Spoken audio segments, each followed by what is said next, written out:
Ayollar majburiyati, qanday kiyinish, yurish, yashashni o'rgatyapsan. Balki ideal erkak qanday bo'lish kerakligini ko'rsatarsan.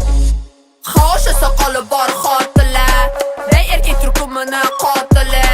Ha, o'sha klaviatura botiri, davlarni o'zgacha bordidi. Ayollar ozodligini gapirmasdim, erkaklar ozodligini cheklamasa.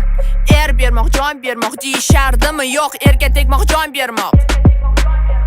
Ayoliga turmush o'rtoq emas, qotilga aylanibdi, bu senga qiziq emas. Yangiliklarni qara, nima bo'lyapti? Go'daklar otasi tomon zo'rlanyapti.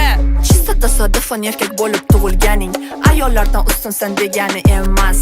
Erkak bo'lib yashash uchun bilib qo'ygin, erkak bo'lib tug'ilishni o'zi yetmas. Xo'sh, soqoli bor xotinlar, ey erkak turkumini qotili. Ha, o'sha klaviatura botiri, davlarni o'zgacha bordidi. Xo'sh, soqoli bor xotinlar, ey erkak turkumini qotili. Ha, o'sha klaviatura botiri, davlarni o'zgacha bordidi. Gaplarim yana senga yoqmaydi. Dab qo'y.